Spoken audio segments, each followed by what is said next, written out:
Well, good morning, everyone. Welcome to our Tuesday morning trading session. The market's just opened up to a rather substantial gap lower. I'll show you here in a moment.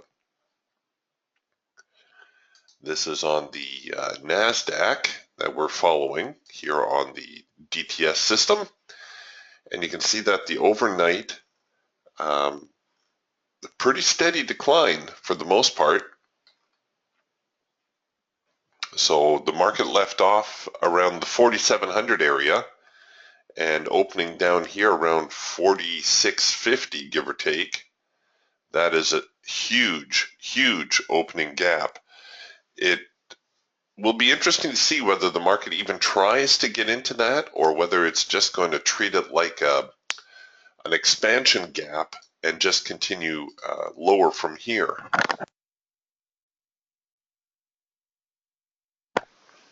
Gold put up a bit of a rally out of the open this morning. So gold opened up right about here, 5:20 my time. This is on the Pacific time.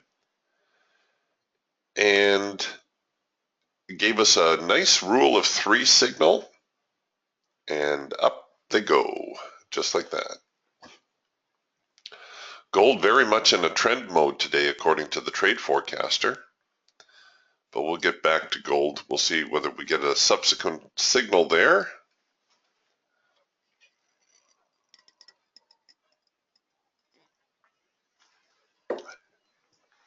Good morning, Brian. Question from Brian here this morning. And Brian's asking, what's that squiggly red and blue line on your eagle? I'll show you how to put this on here in a second. This red and blue line, Mike Filigera is the fellow who put me onto this. Mike Filigera is the guy who trades the stock market with the DTS system. And he was saying, you know, Eric, I'm using an ATR line just as an added filter. Now, my rule for putting anything on the chart is, does it help you make a decision? And this one actually does help make a decision. So I've kept it on here. I'll show you how to put it on. All you do is you go to your indicator panel. And here in your indicators, you're going to pull down to all these indicators here that start with IW. So the one you're looking for is near the bottom here. It's going to say IW TM ATR trail. Now what this actually is this is actually going to be used by your trade manager for your trailing stop. So if you double click on that, your trade manager or your ATR is going to appear in here. You don't need to change any of the settings. Just click apply and OK, and you'll have your squiggly red and blue line. Now the way we use this is, like I said, it's just an added filter. We're going to make sure that everything is in sync when we take the signal.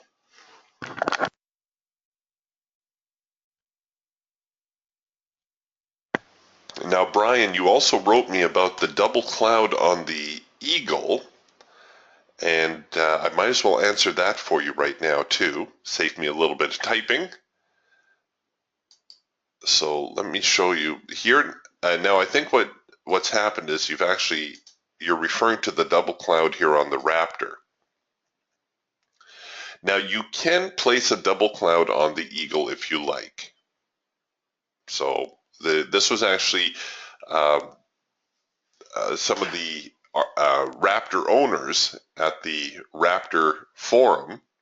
So there's a Facebook forum for the Raptor and a Facebook forum for the DTS system where owners are exchanging ideas. If you want that address,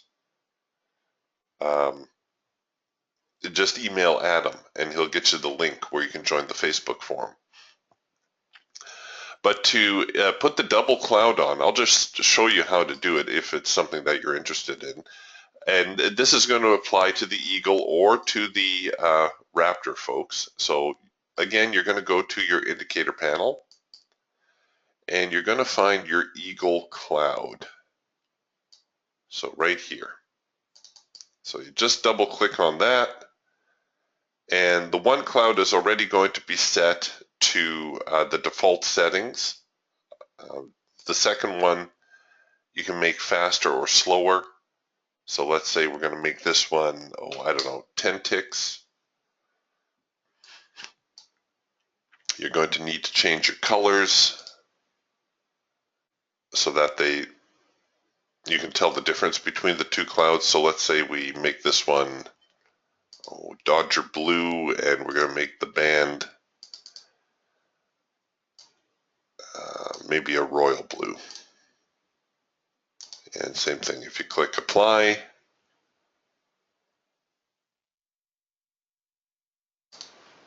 then voila, you have two bands on your cloud.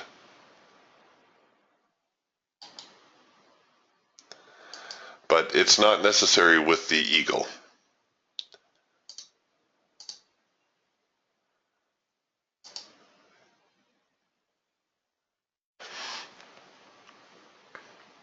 It was, I think it was Ricardo who first came up with the double band idea. And the way he was using it on the Raptor was just to track the hard edge bounces. So he was looking for hard edge bounces off of either band, either off of the second band or a hard edge bounce off of the first band.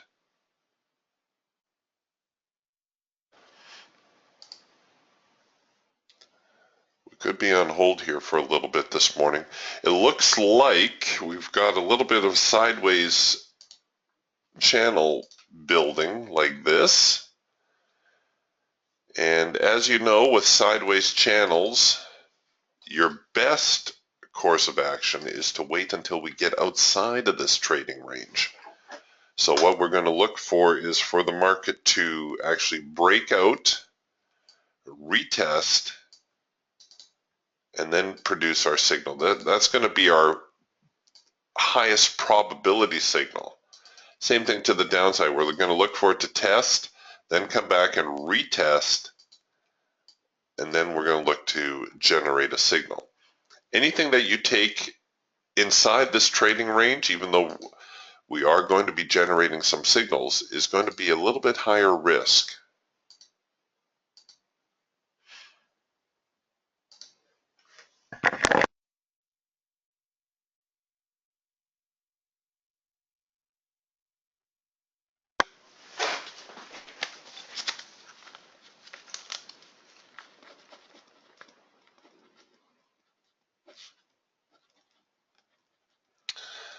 All right, so we're just hanging out for a bit.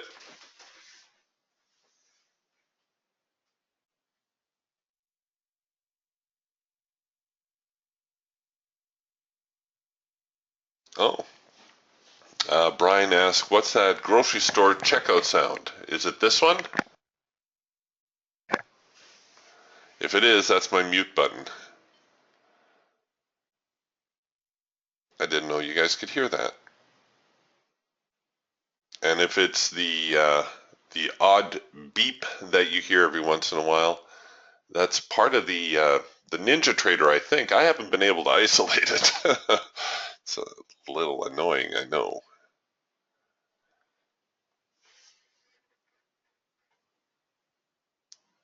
Good morning, Jim. Jim shooting us some advanced decline numbers, heavily skewed this morning to the downside, as you might imagine.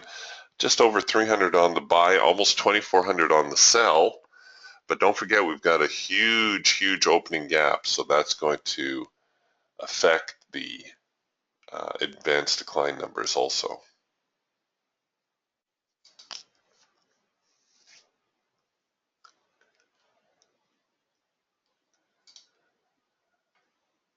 All right, gold falling off a little bit. Crude kind of holding its own.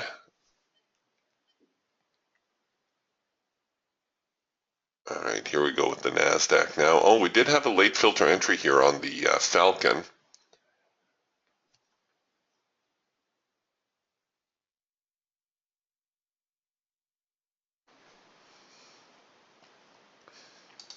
So So let me show you guys the late filter entry signal. A lot of choppiness, as you can see. We actually generated a couple late filter entries. There was one right here. So the trend line changes color. We have our up. This is changing the trend line. Then we have the down. Then we have the up.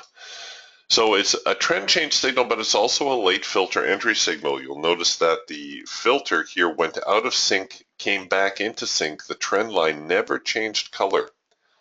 That's very important. That does make for a higher probability signal.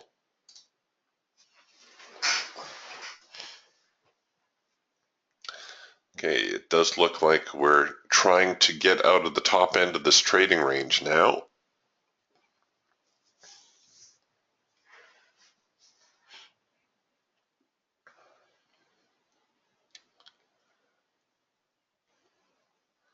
Oops, doggone it. I look away for a second here and we get a first micro macro cross signal on the hawk also. Well, actually, our first signal was right here with the macro pullback, but this technically is our first micro macro cross. Problem with this one, of course, is how are we going to cover this trade, right? I already mentioned that once we get outside of here, outside of this top end of this trading range, we're looking for, this is the test portion. Now we're looking for the retest, right? So where do we cover this first micro macro cross signal? If we took it right here, where are we going to cover it, right? This is the problem with this type of signal. I suspect the market is going to head higher, but how are we going to cover the position? Well, ideally, we probably would want to cover below there. But the closer it gets here into a macro pullback, the more reliable the signal is going to be, I think.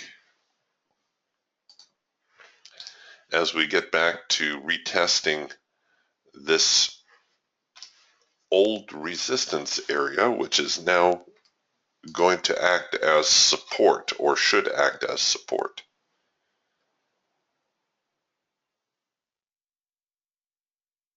Oh, way to go, Jim. Jim doing a little counter trend move. He went long on the YM at 18 and out at 39, picking up 20 ticks. Okay, here, let's see if we can't get another shot at this one. Doggone it, they're just kind of running away on me right now. I was trying to get a buy order in there, but they just made that little burst higher.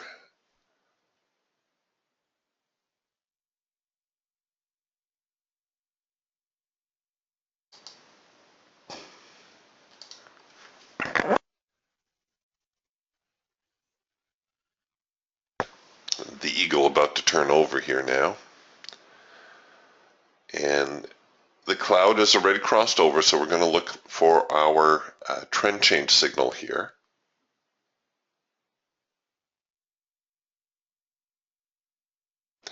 Overall, the trend still very bearish, however. You know, if you look at this thing in a larger context,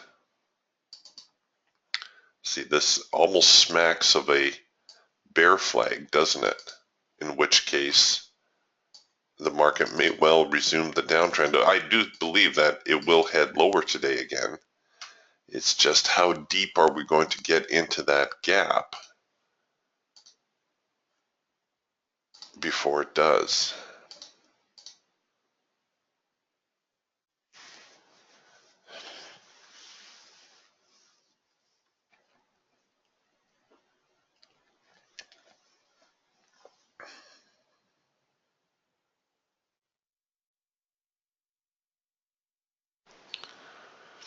All right, so here comes a little bit of an effort on the part of the sellers.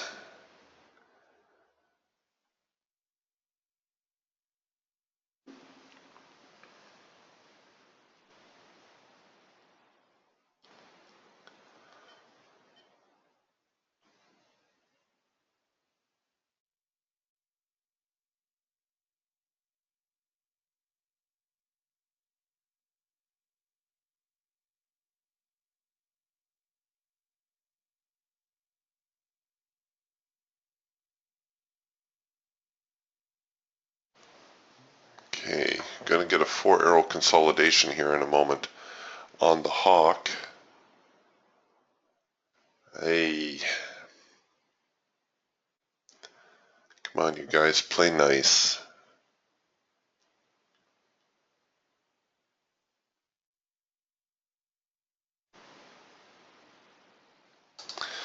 All right, it's a tough trade, but here's the 4-arrow consolidation signal. Again, we've got to cover it rather deep. And what I'm going to do is I'm going to cancel the profit target on that in hopes that we're going to get a little bit of a runner out of this one because it's only a single.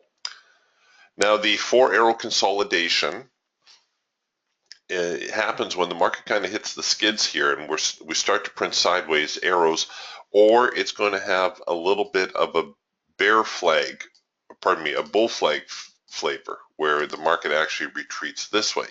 In this instance, we're printing sideways, which is fine. And what we're looking for is we're looking for the market to move off of that 4th signal. If we start printing too many signals here, that's not good. And I'm trying to hold my stop back a little bit in case the market still tries to get down here and do a longer term retest, which is to be expected. But we'll see if we just can't get in here a little bit. Okay, we hit the break even trigger. Oh. So now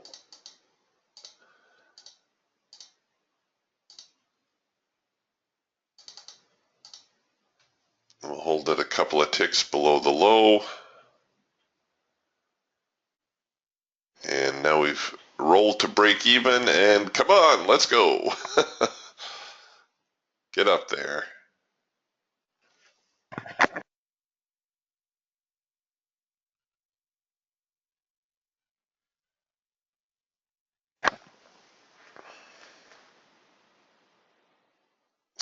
So we've also hit our profit objective, but I am trying to weasel a couple more dollars out of this trade. No, I knew I needed a little bit of luck there to pick up on some immediate momentum. I'm okay taking the break-even tag. It remains to be seen, though, whether or not I should have kept my stops a little bit further back and just let the market go.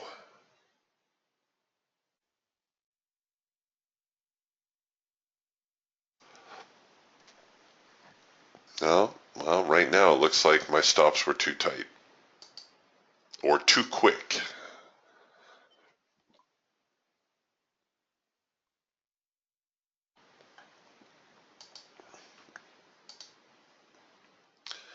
This trend change signal here on the Falcon is the one I was trying to get in at. Now you might be asking yourself, well, what makes this a better signal than, say, this signal here? Well, look at what happened before this signal printed. We had a test of the extreme right here, and then we had another higher swing low. So that's showing us that there's upward momentum. Right? The buyers are getting anxious. They're holding the lows. They're not letting the sellers print a new low here on the test of the extreme. Then the market rallies up. Sure, it hits these highs, this resistance area, comes back down. The sellers are pressing, but then the buyers dig in early. That makes this signal right here a lot stronger. And combined with the fact that it was a late filter entry and a trend change signal, there were just a whole lot of ducks in the row there. And you can see that it's had a very nice progression as a result.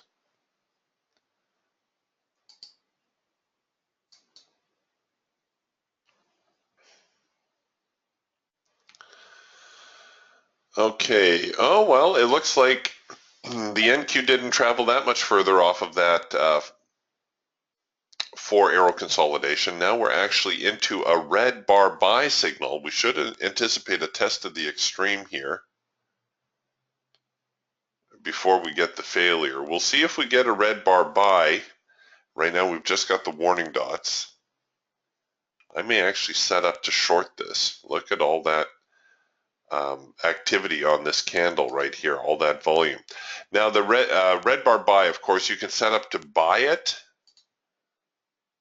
or you can also set up to sell it. It's one of these signals that we can take a failure of, and the nice thing about this is if we're going to trade it as a failure, well, we can cover above the highs. Now, why do I want to cover above the highs? Well, because there's a chance that the market is going to try to retest the highs and fail. I don't know if it's going to, or how much lower it's going to head from here before it actually encounters support. If I'm lucky, it's going to go all the way back down here and retest those highs before it bounces.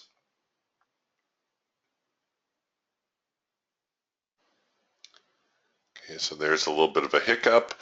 Now comes our first micro macro cross signal. This is why I tell you, you don't need to worry too much about selling red bar buys, because if the signal is going to hold, you're going to end up producing a first micro macro cross signal, which looks like is what we're getting right now.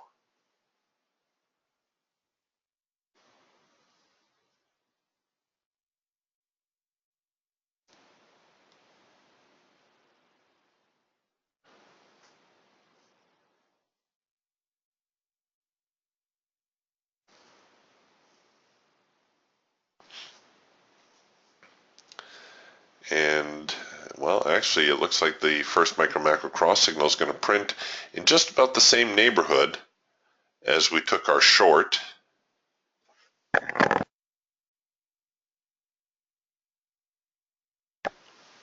Yeah, there we go. Come on, get down there.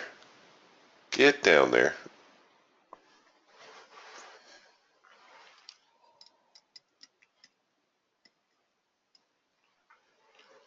Well, the signal's printed, but it hasn't engaged just yet. Getting a macro pullback signal. Oops, now we're into yellow bars. Okay, so here comes that test of the extreme. Oh, by the way, if I had left my profit target in play, I would have hit my profit objective. I'm pretty sure. Yeah, see, I just hit the profit target, and then the market reversed. So I'm getting a little bit cute with the market here. Now we're producing a green bar sell. This should actually be a pretty good signal, this green bar sell. If the sellers truly have control of the market, they're going to have to knock it down here sooner or later. So here's the green bar sell. Good opportunity to test the extreme. And if we can get another bar lower here, I'm going to start rolling my stops down. In fact, I'll get ready with my bar high-low strategy.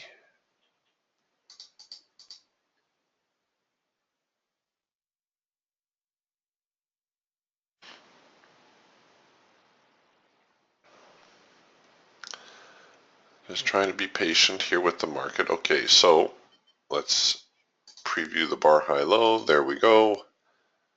And we'll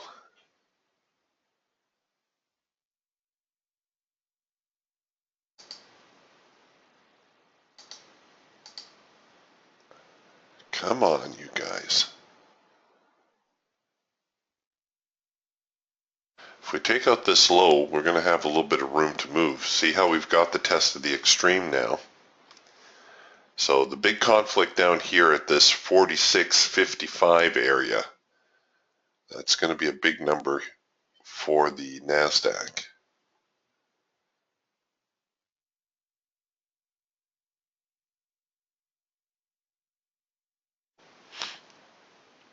So another first micro macro cross signal. Looks like this one will engage. Just trying to keep my stops out of harm's way.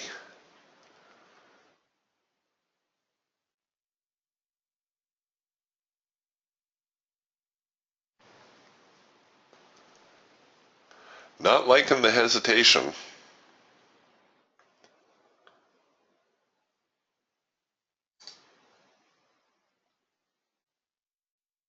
There we go. There's that first micro macro cross. Come on. Keep going. No.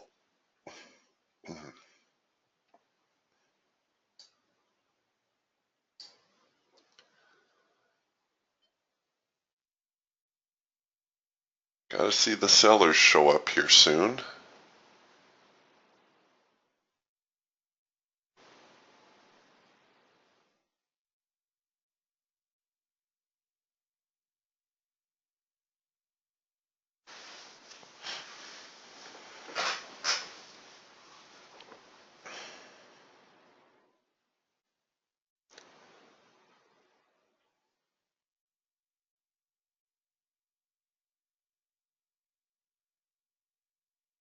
Come on.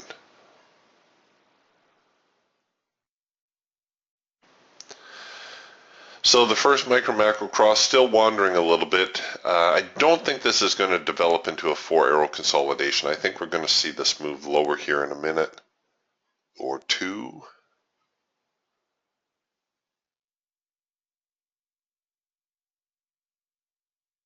We're near the top of the hour, so it looks like this is going to be our opening range high up here around the 46.68 area. And where did we open up again? Around 46.40. We might see the market end up testing the lows. Okay, so that's close enough. I'm going to snap the trade to break even now. And again, if I was running my profit target, I would have the profit target. But I'm trying to get a little bit of a runner in on this one. Oh, by the way, folks, if I all of a sudden disappear, it's because we've got a little bit of a storm blowing in, and it's anticipated to bring down some power lines and whatnot, so hopefully it's not going to hit until later today.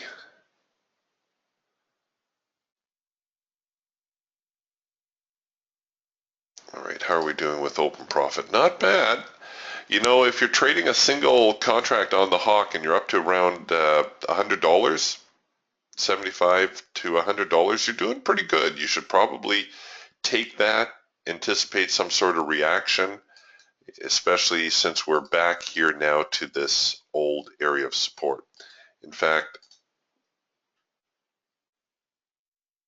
well, we've got a little bit of a reversal here now.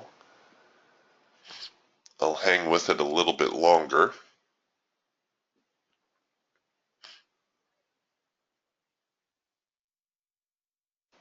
But riding out this next swing could be a little problematic, so I may just end up taking my profit.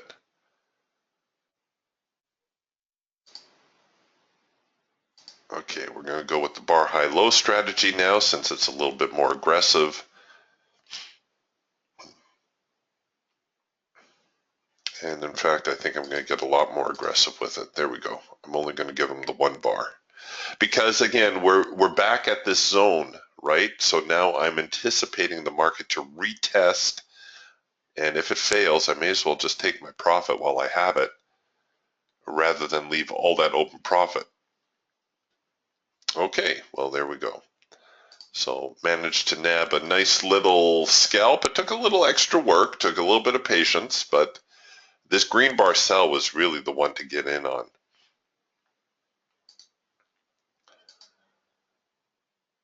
Brian's asking, what city am I in? Well, I'm in Duncan, British Columbia, and that's just outside Victoria, British Columbia, on beautiful Vancouver Island.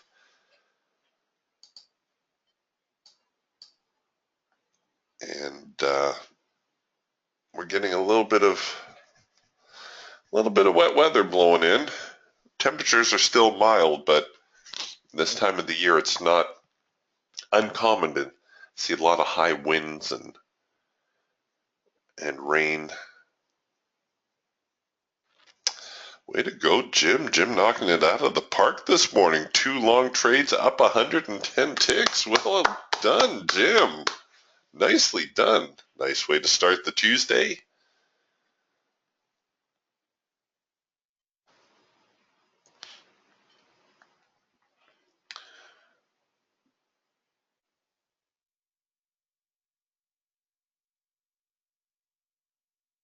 Okay, so we're seeing the buyers press again. It's still unclear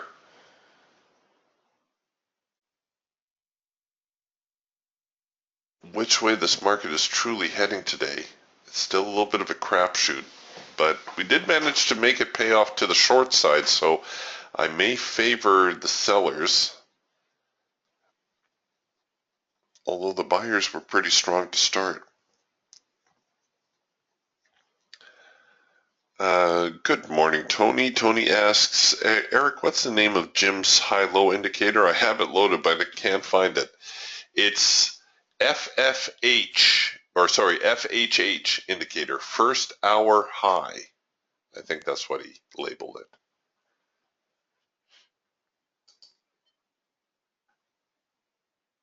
And speaking of the first hour high, here we are again, near the high of the session. Really quick signal here on the Raptor. This was kind of like a double pullback signal. Honestly, that would have been hard to take. We had no test of the extreme before it.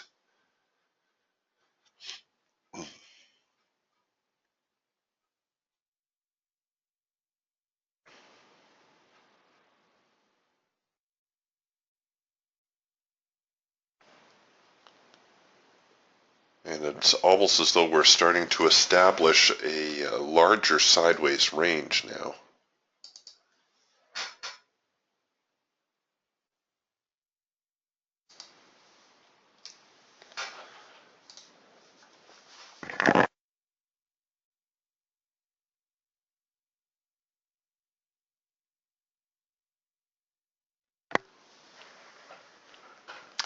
Yeah, you could. Jim says, when you got a sideways range like this, one of the strategies you can employ is, oops, wrong tool. One of the strategies you can employ is to sell the tops and buy the bottoms.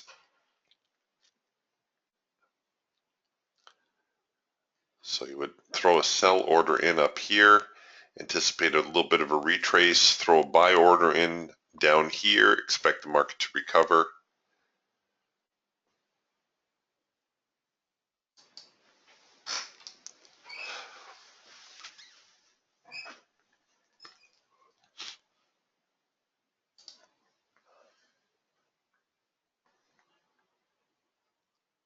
We'll give them a moment.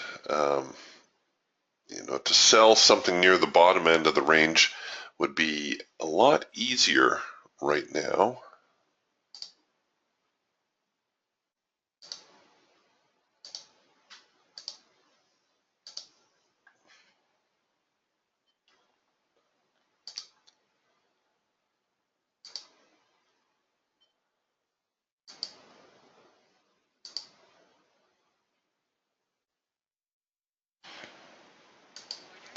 We are getting a little bit of a macro pullback signal here. We did get a red bar buy off of the Eagle, and it did have a test of the extreme, so I'm sorry I didn't point this out to you sooner.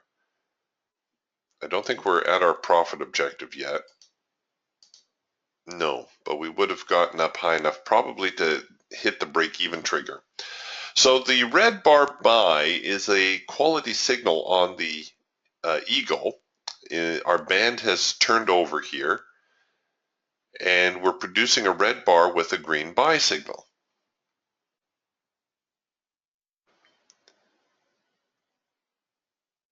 We were against the ATR filter, so rather than take it right on the hash mark, I would have actually waited for the next bar. This would have become my signal bar. But we did have what looks to be a test of the extreme right here, where the market's trying to recover the downtrend, it's unable to do so, and then it tries to rally. But we're really starting to define this sideways trend a little bit more, aren't we? This sideways trading range.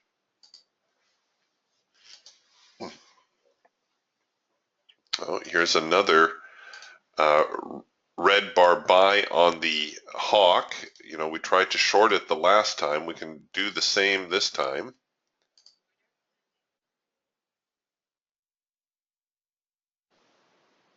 And this is a lower probability trade this time around because we're getting all these yellow bars, right? We're starting to drift sideways. Our filter is breaking up.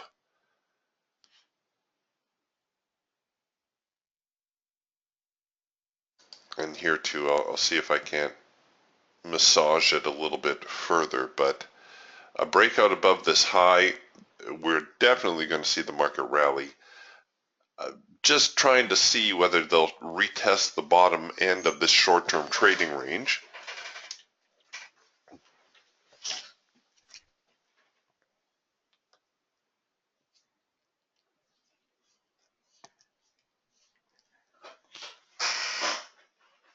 Not doing that at the moment though.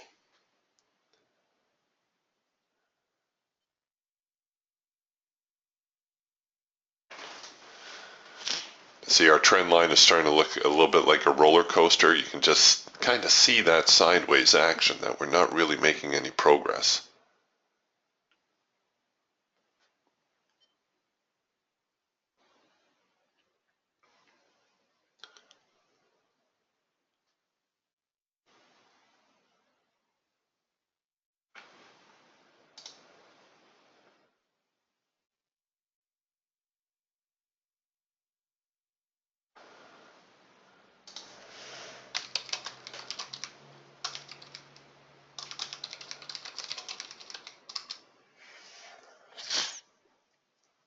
And of course, I hate it when the market does this. It goes sideways like this because there's no way to gauge what it's going to do. So it looks like unless the sellers dig in here, we're going to get tagged. And we're actually producing a buy signal here on the eagle. So the eagle producing a slightly better signal right now. I would probably reserve my entry above the high though, rather than take it here on the hash mark or even on the signal bar, which is the one that's brought the ATR into sync. I would look for a second push and look to take the market above, take the entry above the high. Even above this high would be even better, because we definitely need to see some momentum to get some breakout above this range. But we've got the higher swing high, or pardon me, higher swing low. So it almost appears as though they're tracking.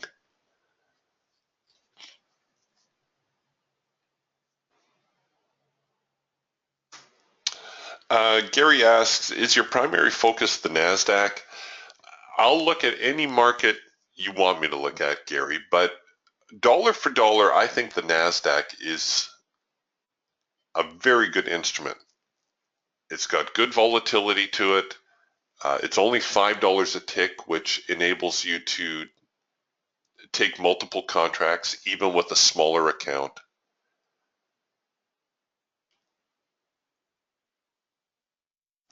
Jim, one of our room members, likes to focus on the mini Dow, I think for similar reasons.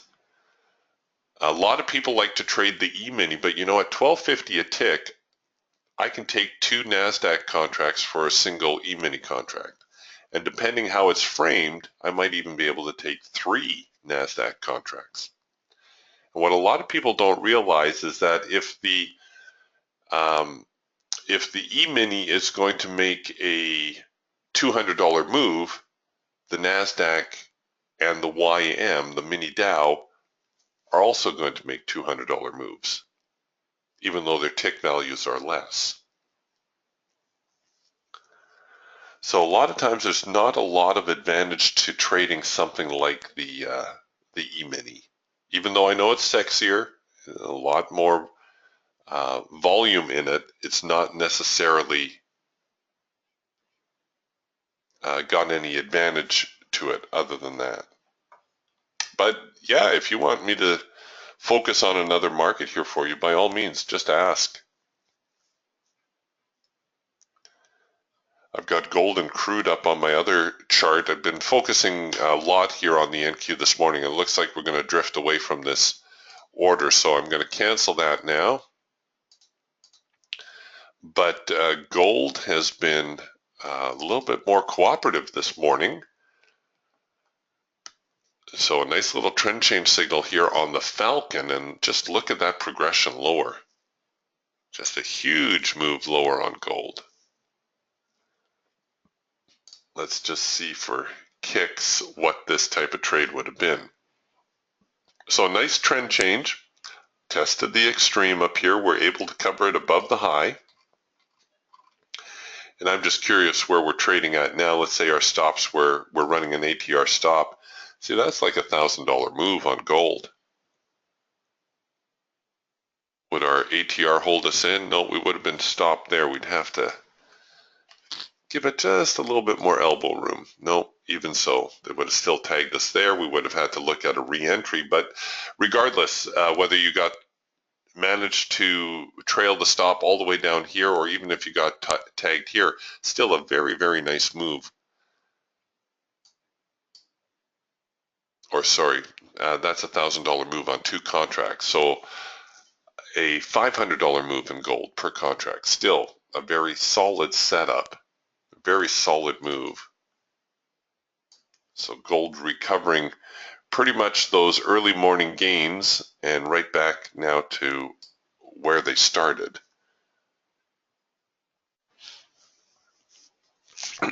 Yeah, no problem, Gary. Gary said, I'm just asking to try to understand why. The thing with the NASDAQ, like I said, you get that extra little bit of bang for your buck. So here's a first micro macro cross signal. I can frame it. And even if I frame it like this, you can see risking 2% of my trading capital, I can still take 3 contracts. If this were an E-mini trade, I could probably only take 1. So I'd have to work the E-mini a little bit further, trying to get a little extra profit out of the trade.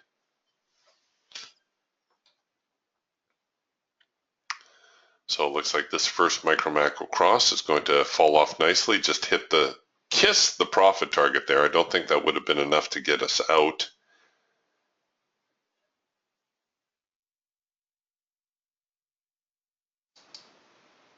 But it does look as though the NQ getting a little ready to head a little lower. The other thing with the stock indices, which I'm sure you're aware of, is they all tend to move more or less the same direction anyhow, right? So if you're watching the NQ, it's not like it's going to fall off the map and the E-mini is going to rally. Occasionally they do move opposite directions, but not for very long.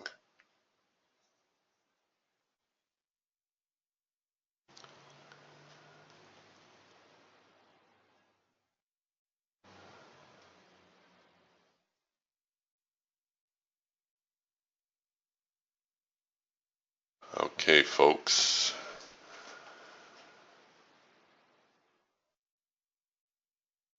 We got a pretty big sideways range here at the moment.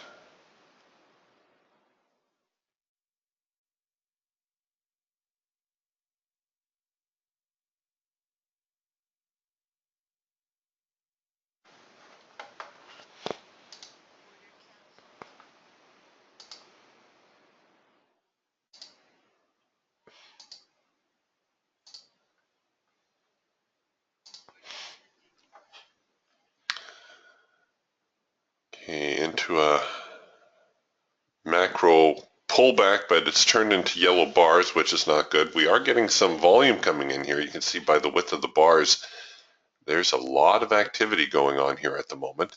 Working on a trend change signal here on the Falcon, and we're going to get a comparable signal on the Raptor also.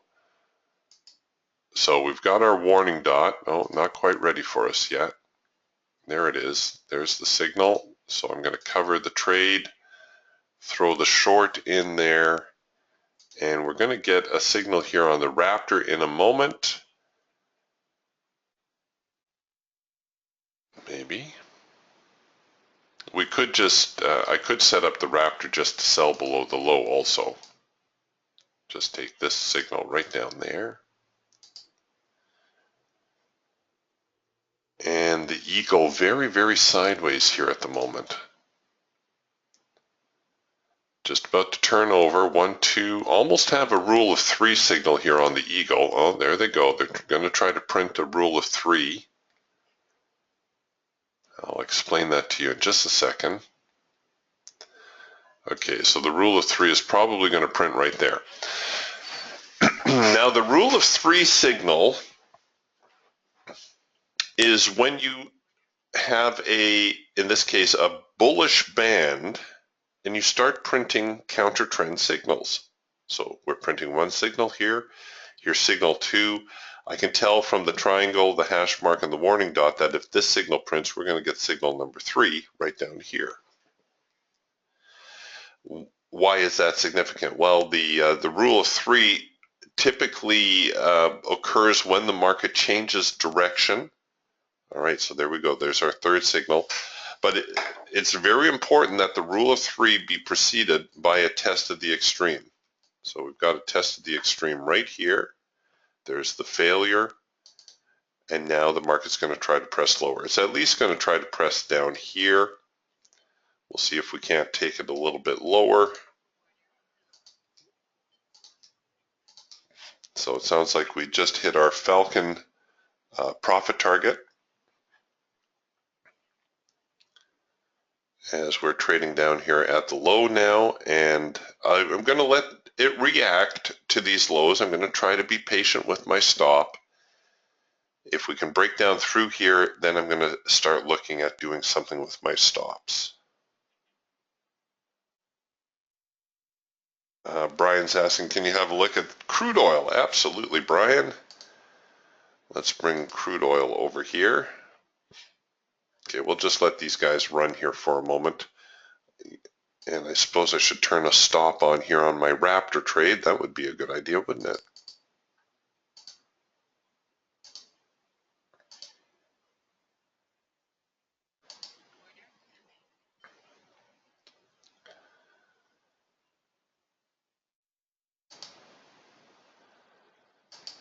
Okay, I'll let the parabolics handle it. We'll go with the parabolic strategy.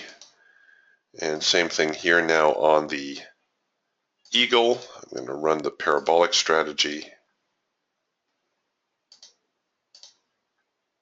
Actually, they're close enough to break even. I'm going to force the trade to break even. And again, you know, at the end of the day, let your pocketbook be your guide. You've got $100 in open profit there. If you're walking down the street, this is what I call the sidewalk test. If you're walking down the street and you see a $100 bill laying there, do you stop and pick it up?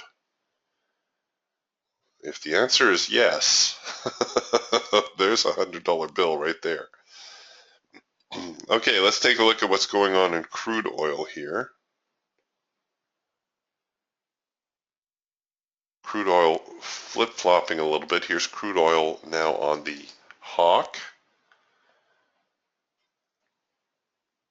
So crude oil opened at 6 a.m. my time, generated a first micro macro cross and a 4-arrow consolidation. Took a little bit of heat on it, but it eventually produced a very nice rally.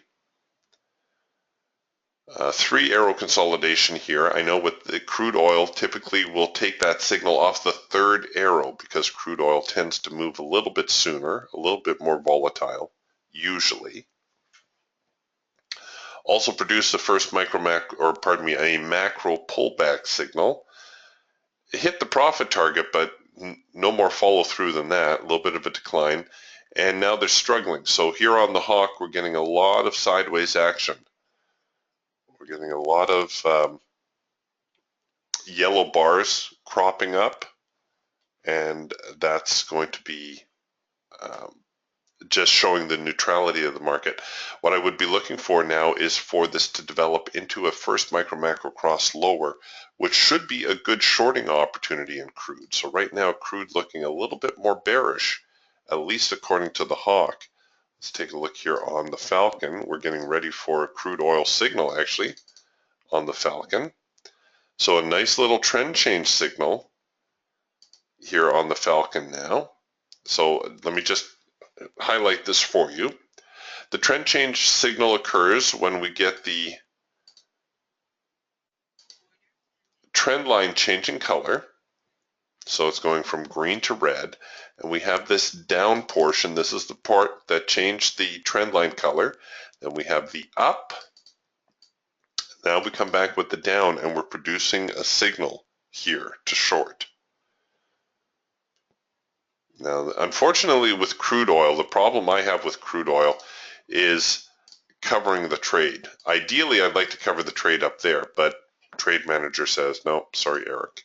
For your account, that's going to be out of reach. So if I'm going to play, I got to run my stop right there, or I scrub the signal and I look for something else. But it does look like crude oil perhaps heading lower. We're bouncing here off of the primary support. So sometimes we'll see a little bit of a reaction there.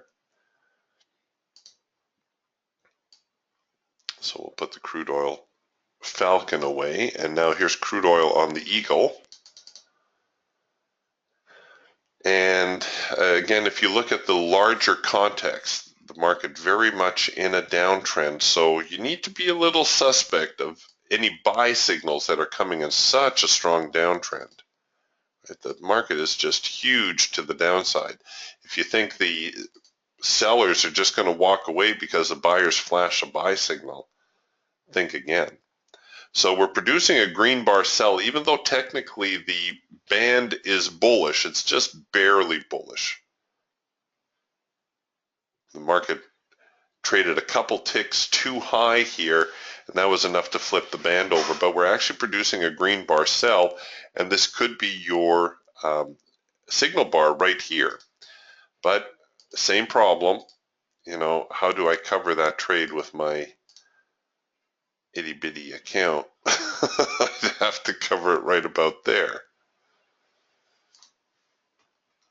And probably have to shoot a trend line like that, try to confirm the entry.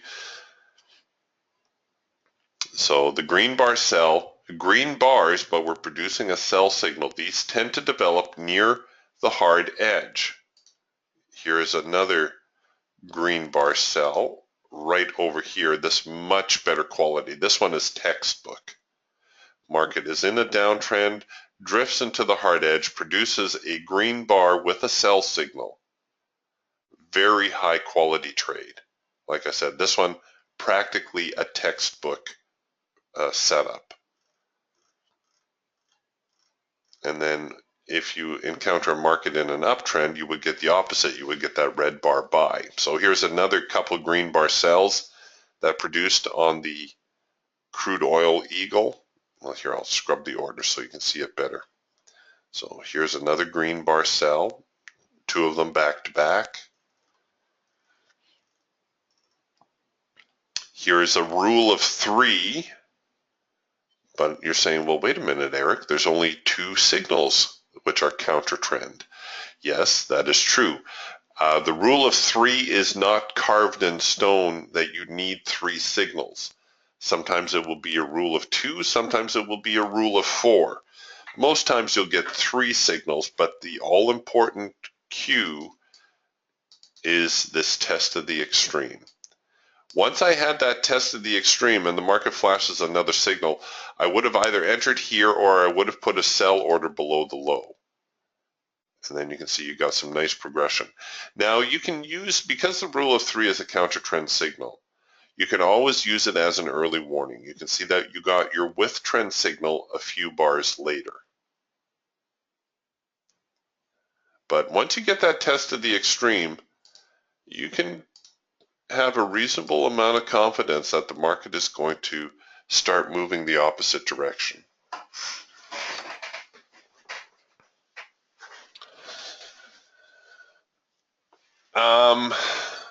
Okay, some good questions here. Brian's asking, what targets do you like for oil? Okay, our high probability targets for crude oil are actually the same as they are for the other tools. So, and I'm going to make a little change here to this in a moment, but For the hawk, you're going to be looking, your highest probability targets are $50 per contract.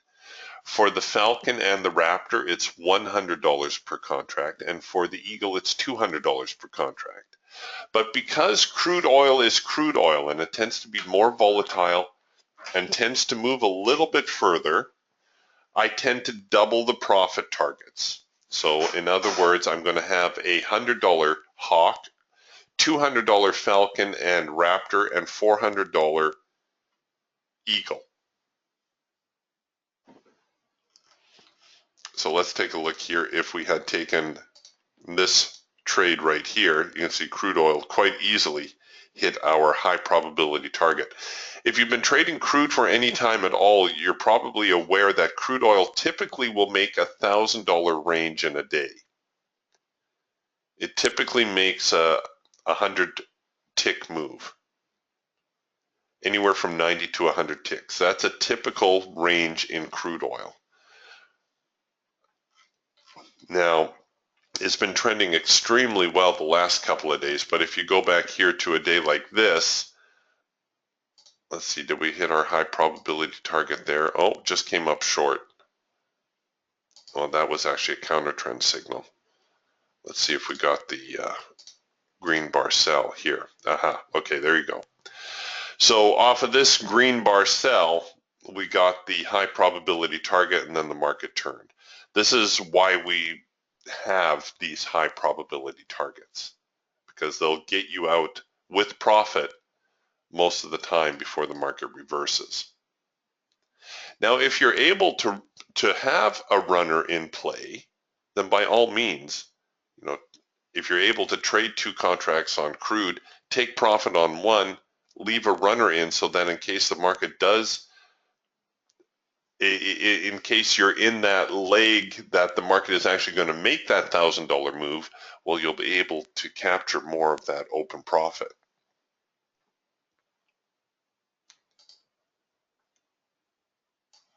Okay, there's another couple questions here. Bear with me just a moment.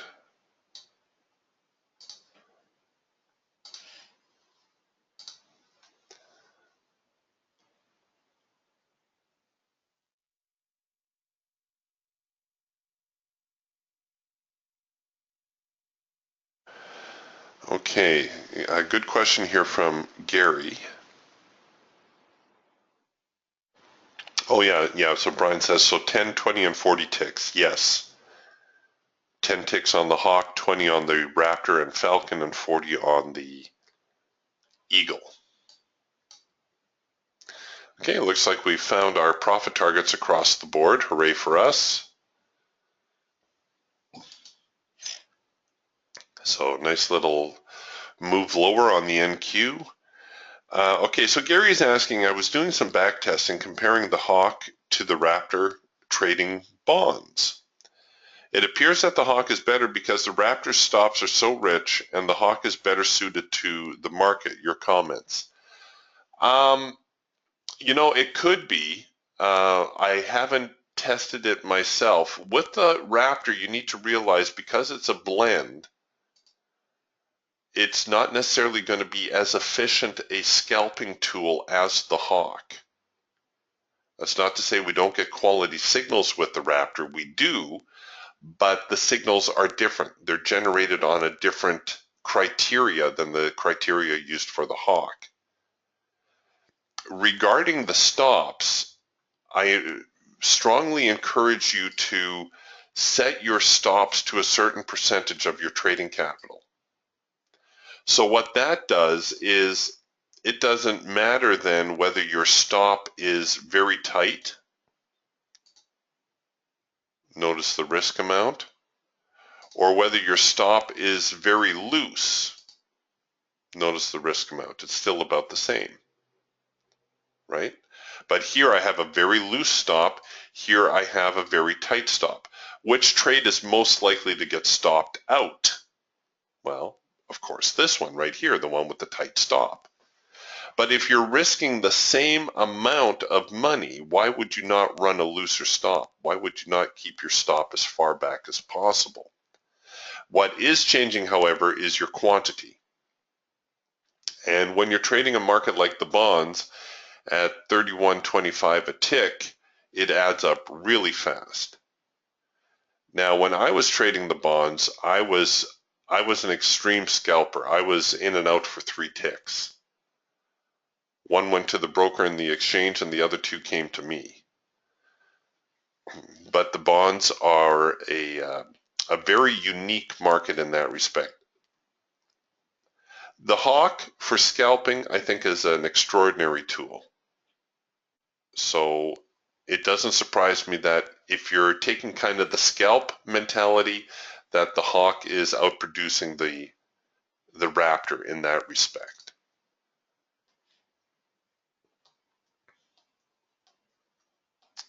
But yeah, when I was trading the bonds, like I said, I had a strategy where I'd only scalp for 3 ticks.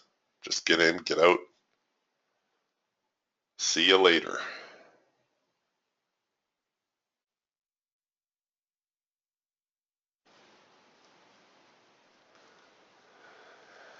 All right, so it looks like notice how well they're honoring this morning's range. Traded back down to the low of the morning. Now we're right back here in the middle of the range. Raptor gave us a nice soft edge buy right here, preceded by the test of the extreme. 2 tests of the extreme, actually. We had a little itty bitty test of the extreme right here. We had a bigger test of the extreme if you kind of take the big picture into account. But again, the fact that the market is failing to head lower is a very good indication that it's going to try to go higher. Big fat bar here, so we're going to see the sellers start to dig in now and try to regain the market.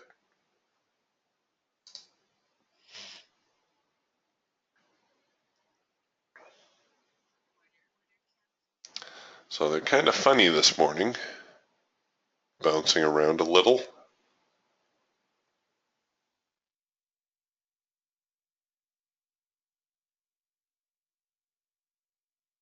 Oh, crude oil no longer interested in heading lower.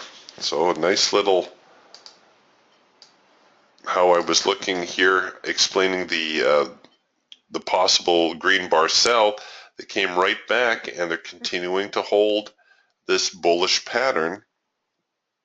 See how the band is turned over here on crude?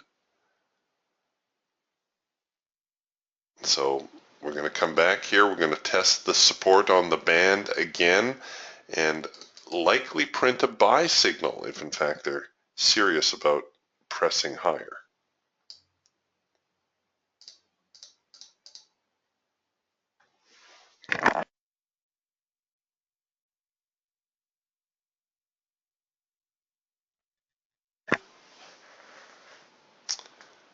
And a big rally up for the NASDAQ here.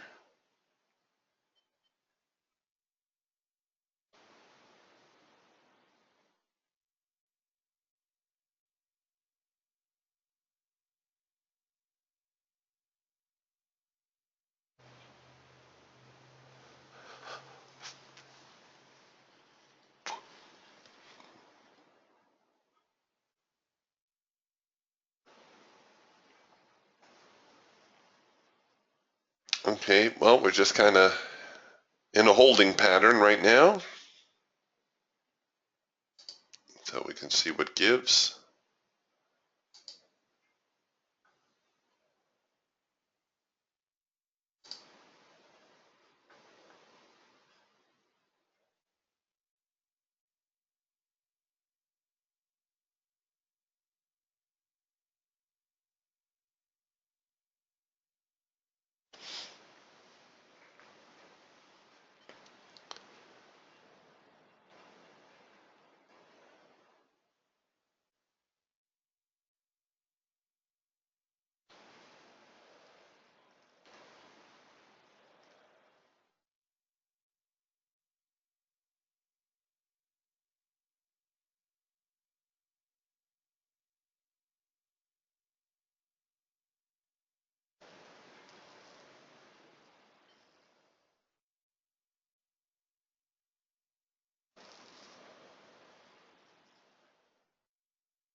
Okay, a big push. Oop, sorry guys. I looked away for a moment and we printed this first micro macro cross. I was checking out gold and crude and yeah, missed that signal right there. Sorry about that. Hopefully somebody got in on it. First micro macro cross, very high quality signal in the Hawk. Also got a trend change signal here in the Falcon. I know it's huge and it's printing away from the trend line. When it prints away from the trend line, we normally anticipate it to retreat back into the trend line. So at the very least, you're going to have to keep your stops back a little bit. If you can cover below that secondary support area, that would be a good zone too. But we've hit our break-even trigger and just a few ticks away from our profit objective.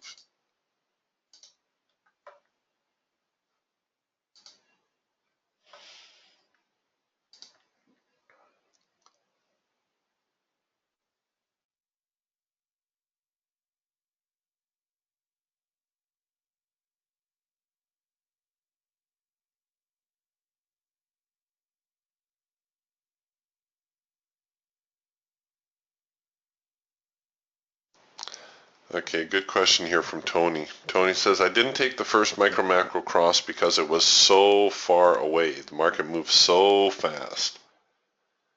It was so far away from the cross here, he avoided it.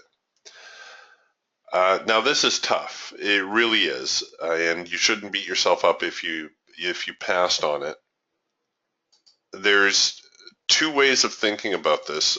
First off, the market has shown incredible momentum. Right? Normally, we would anticipate a first micro macro cross to print somewhere around here, very close to where the green bar sell failed. Right? So the green bar sell failed right here.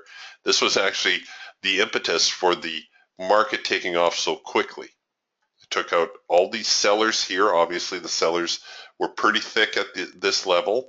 The buyers were pretty strong at this level also. So this green bar sell, had I been watching a little closer, it would have actually been a great great buying opportunity. But even so, normally we anticipate a first micro macro cross to develop somewhere around here, and it looks like this bar was trying really hard to do just that. But we had a big bar higher, and now we're faced with a first micro macro cross signal, and of course the problem is, where do we cover it? We can realistically expect it to maybe try to retrace here to the macro line, which is fine. But with the first micro macro cross, remember, we're scalping, so it's a pretty reasonable target. It's not usually too difficult for the market to give us at least those $50. And if you choose, because it's a single, to try to run it out a little bit further, then that's fine too. But you shouldn't have too much difficulty getting that first little target. That's why with the first micro macro cross, even though it would be uncomfortable, I'll almost take it without exception.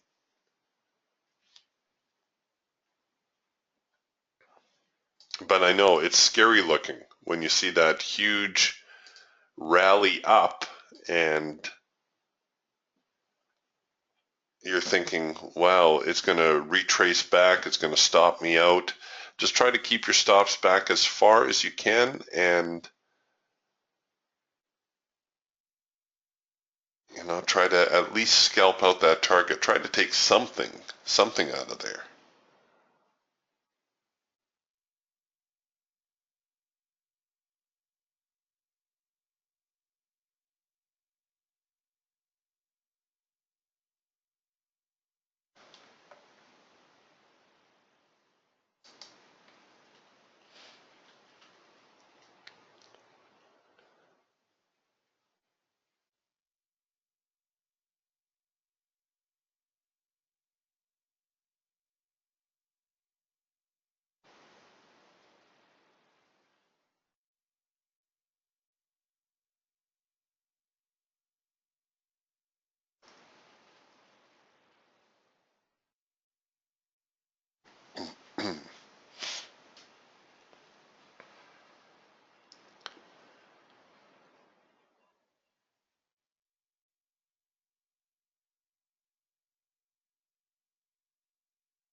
And there they go. They keep pressing higher still. So we've taken out the morning highs. It looks like they're going to try to trade right into that big old gap.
Yeah, Tony is having some technical difficulties.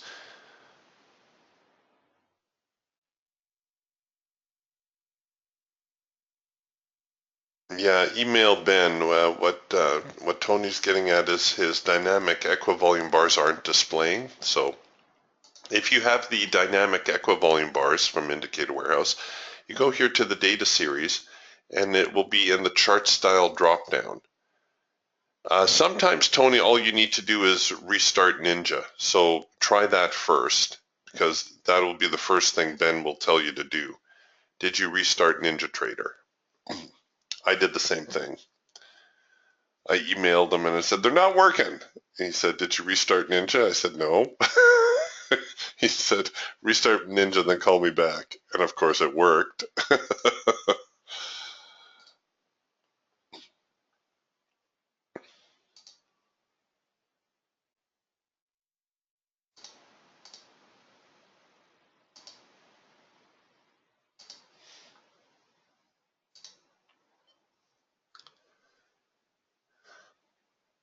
All right, so they're pressing hard.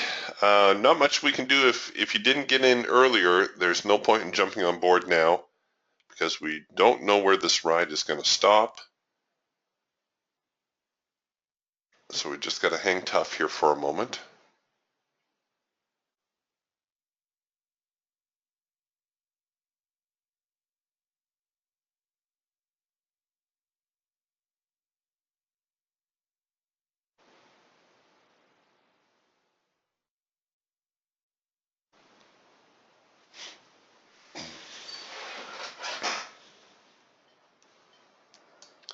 We did get some decent signals though. Crude oil almost looking as though it wants to try to press a little higher here. Hold on a second. Just trying to get my bearings. So here's crude oil now on the Eagle, flashing us our buy signal, and it's going to print here at the top of the range. Can I cover toward the bottom? No, of course not. Crude oil, so darn expensive to trade. Can I cover to the hard edge? Yes, I can do that. I can at least cover to the hard edge. Now, crude oil does have some room here. You know, who would have ever thought we would see crude oil trading at $36 a barrel?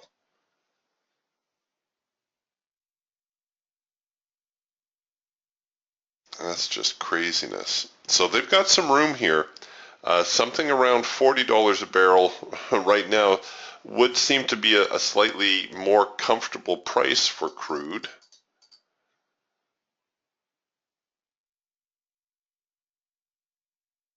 So here we are challenging the top end of the trading range. It is our with trend signal, the first trend change signal, if you will, on the eagle. Getting a little bit of a reaction here. If we can just get above this 37.80 area, I think we're going to be all right.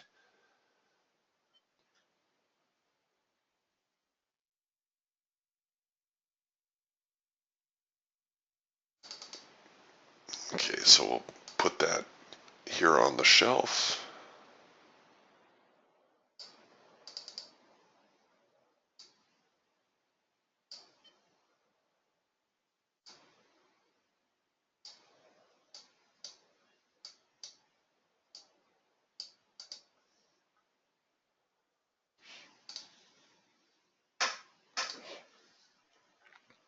All right, so here's the NQ now, retesting a little bit, seeing it lose some of that momentum as the sellers draw their line in the sand.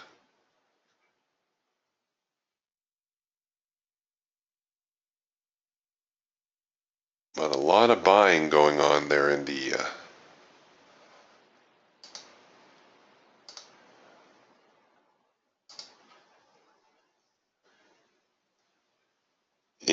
NASDAQ.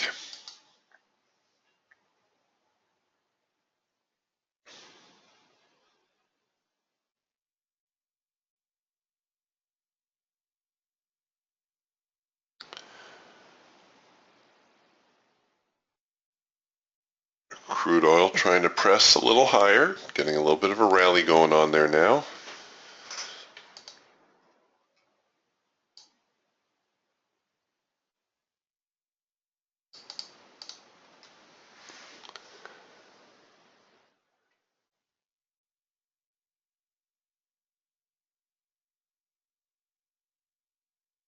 I'm not sure we're going to get another signal print before we close the session this morning.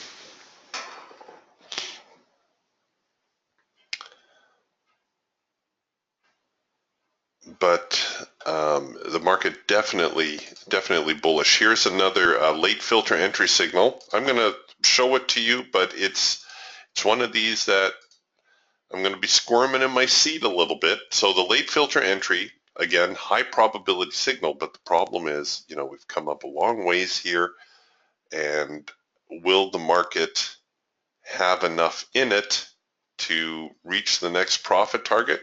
We're currently at the median line, so that means we're going to trade here to the primary resistance.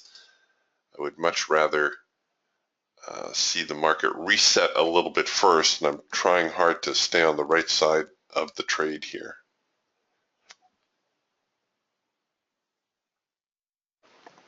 In fact, what I'll do is I'll get a second push on the entry. In other words, I'm going to use this current bar. I'm going to make sure I can get above the momentum of that current bar, above the high of this bar right now before entering. And that's about the best I can do right there. Given my risk exposure, short of dialing up the risk to maybe 3% or 2.5%. We did get a macro pullback signal here, and we'll see here in a moment whether that hit its profit objective or just the break even. Nope, it hit the profit target. So again, nice little scalp. Here we come with a second macro pullback signal. Now we know that we typically only see 2 macro pullbacks within a trend.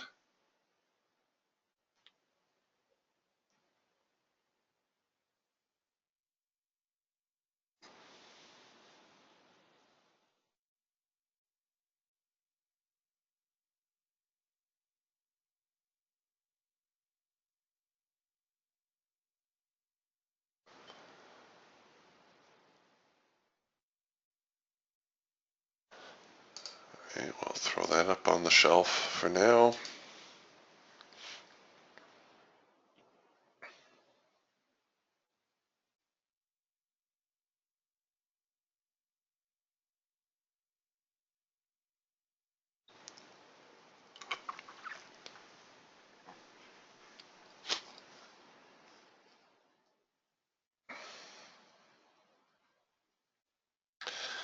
Yeah, funny thing, Jim just gave me the advanced decline numbers here.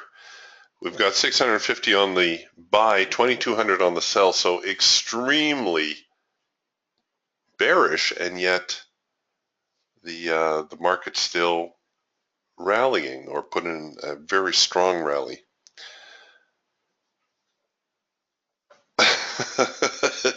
Tony says, yippee, excellent call on the crude oil trade, thanks. Yeah, it's advancing nicely. We've got our stops at break even. Let me just bring this over here for a second so you can see. So we're just shy of our profit target. And again, you know, let your pocketbook be your guide. There's 300 bucks, almost $300 available to you.